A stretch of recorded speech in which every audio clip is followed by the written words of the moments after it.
My name is Sascha Bühren, and I have this nickname called Busy, which is like from my old DJ days, where I used to go to the DMC conventions, and I didn't want to go with my real name, DJ Sascha, so I choose this name, and actually today it's a program.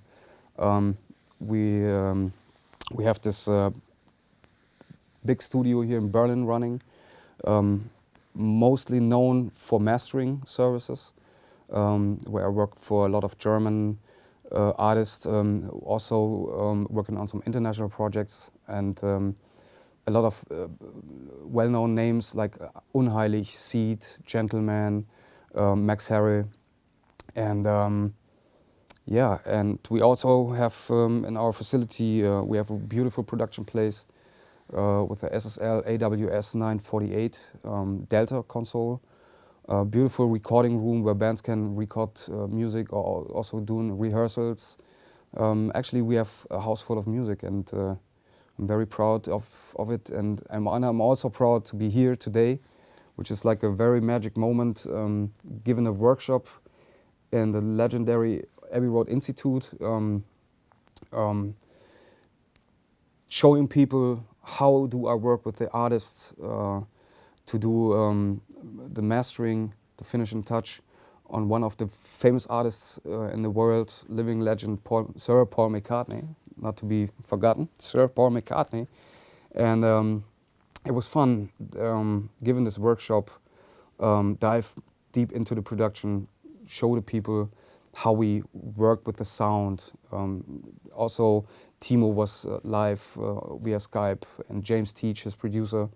And yeah, it was fun, and good people, good surrounding here in the studio. It has a nice atmosphere.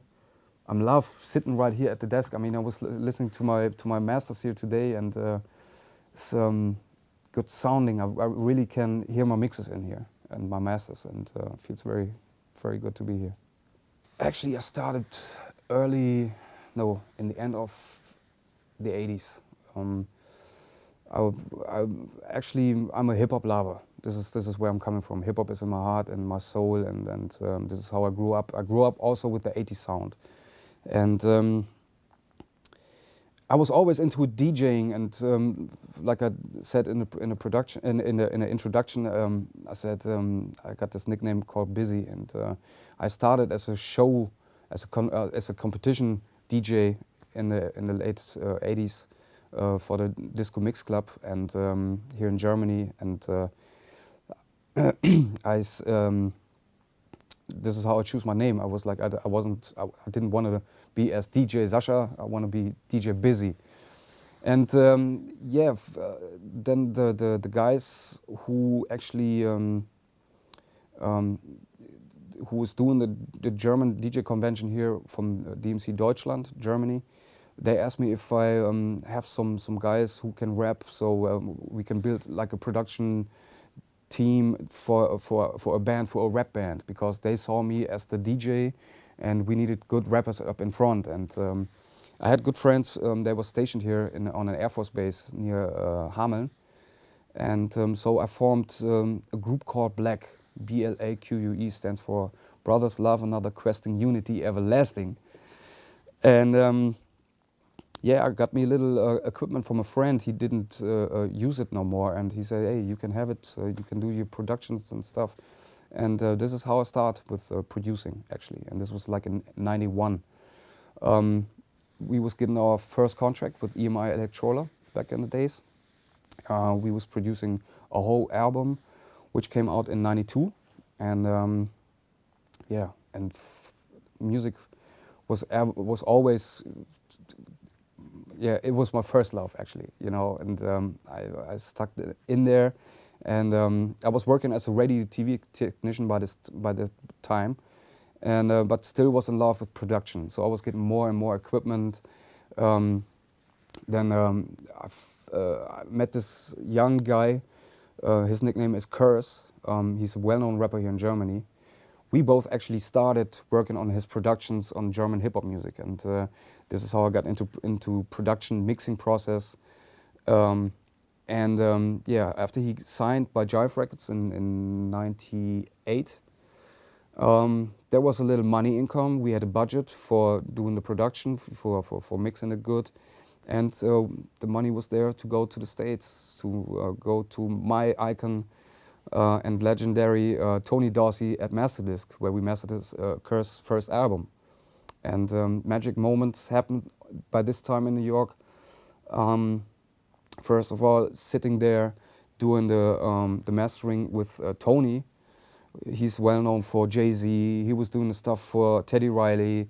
You name anybody in urban music in America, and he went on it. And there I had this one of the great moments also, meeting Axl Niehaus, which is a well-known engineer, mixing engineer and producer in New York City. He was like involved in production with Biggie. He was working with a lot of stuff that Puff Daddy was doing. So he was like his in-house mixing engineer at Puffy's house. And Axl and me, we became friends when we was meeting us first in 2000. It was January 2000. And he actually pushed me into the mixing more. So I was like, really into mixing. And at one point, I came to this point where I was like, hey, we can't afford American mastering right now. I have to do it by myself. So I just got me my first tool, DVX Quantum, was it, with multi-band compression and limiting. And yeah, I was into it. And somehow it was like overnight, I had to do this band called Seed. It's a very well-known reggae band here from Berlin. They asked me to do a mastering because they had a pitch with Tom Coyne at Sterling Sound, but they wanted to do another mastering, and if I have the time, because the master needs to be done by the next day morning, and so it was like quasi like an overnight job that I had to do, and this was actually in 2003, and with this I started my career as a mastering engineer and build up. And invented some crazy techniques. You cannot compare with somebody who really trained into mastering. Everybody's doing a great job, but I was like, for me, I was like, okay, I got my own technique, and yeah, and it really went on pretty well. We don't have no routines in our studio. I cannot say that I'm in the studio at 9 o'clock in the morning and leaving the studio at 8. My daily business is all about music. It starts with music and it ends with music. And this can be like, I have my daily job as mastering engineer, and when I'm done with my job there, the client is happy. I jump into the mixing suite and working on my own projects.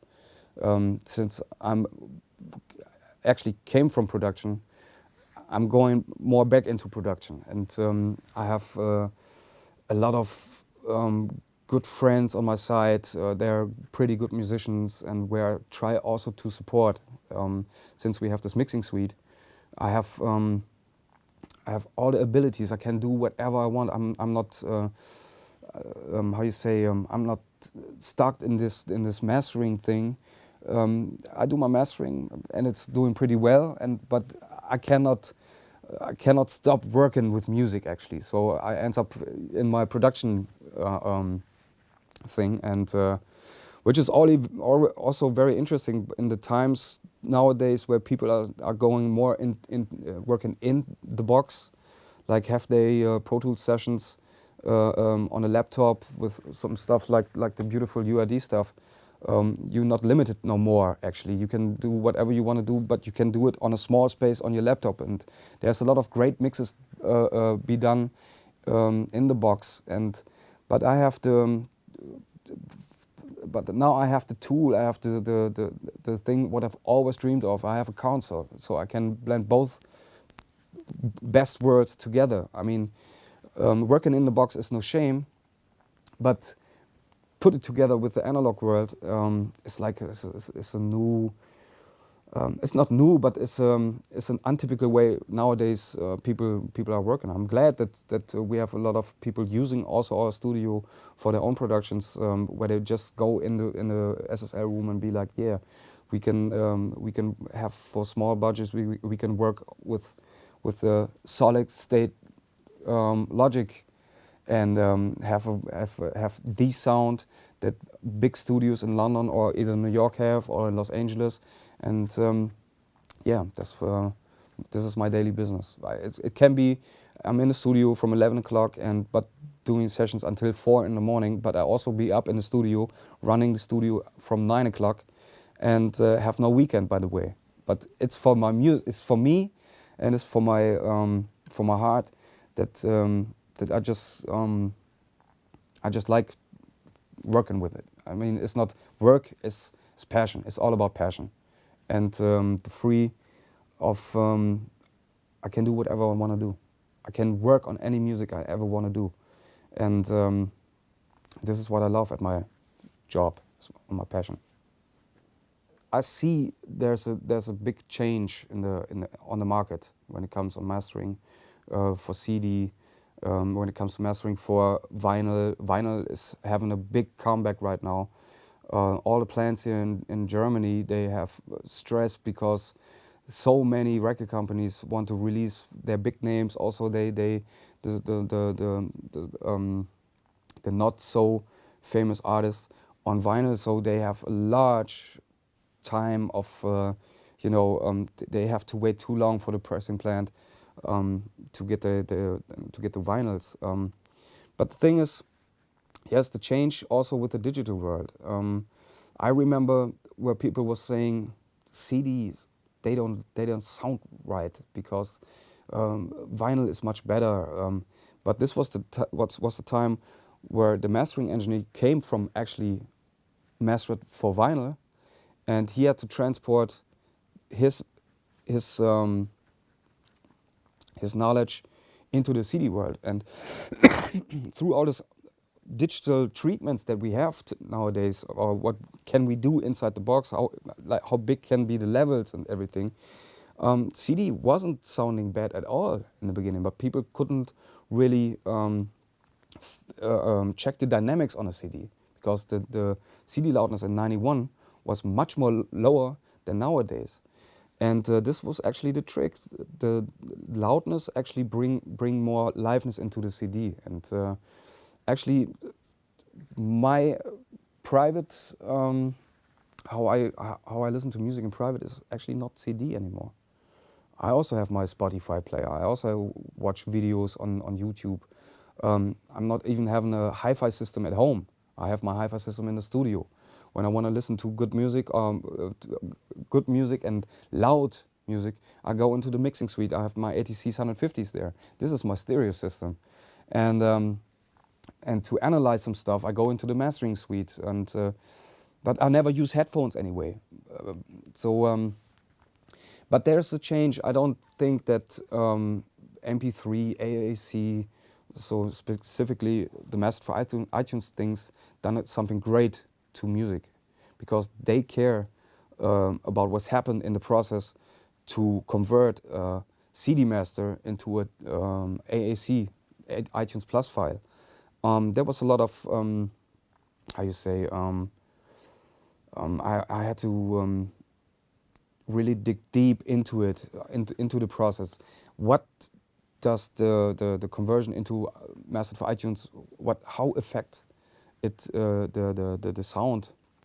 So I was doing a lot of researches, and I've really found out it depends on the music material. I can do a pop song and level it -1 dB, and there is no clippings in when they run through the mastered for iTunes test. There can be I just had it, a Romanian pop band, or not pop band, a polka band, with a huge dynamic range in the masters. I was doing the 1 dB and it clipped, so I had to lower it and down to 5 dB on a digital domain, and still there was clips. So it was just not by reducing the levels. I had to go more deep into it. I had to re-EQ some stuff to get it played mastered for iTunes.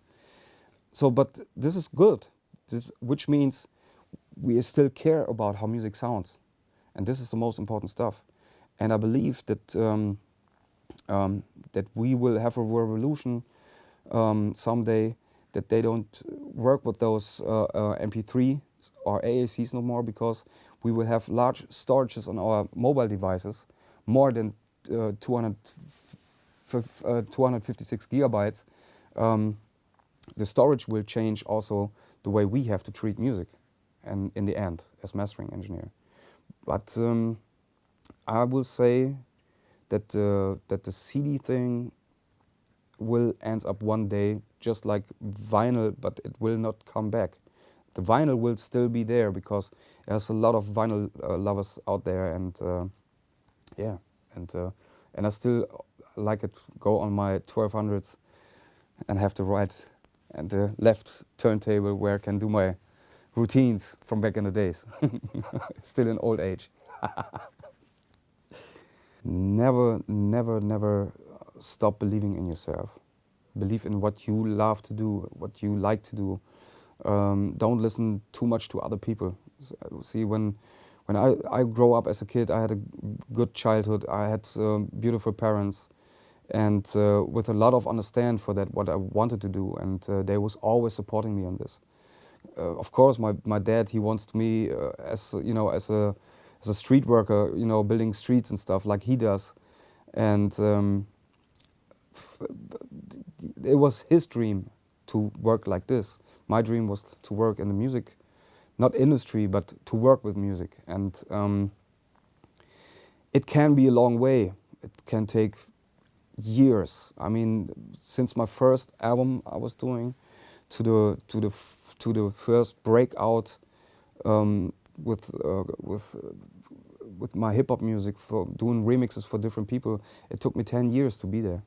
But I never gave up. I was traveling to America to try it over there as this young German beat producer, and couldn't make it. But I made it over here, and it takes slow. Sometimes it's quick, but I think you need to give this a little time to finally get there. And for myself, I still think that I'm not there where I want to be.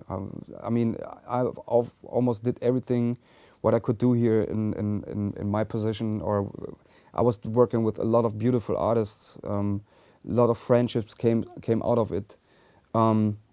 Their experience taught me some things, and you will never give up with learning, and because every day something new happened, especially nowadays with all this beautiful stuff where we can make music, just like we had today with David, that he said he just need a laptop and a keyboard where he can produce. Now he's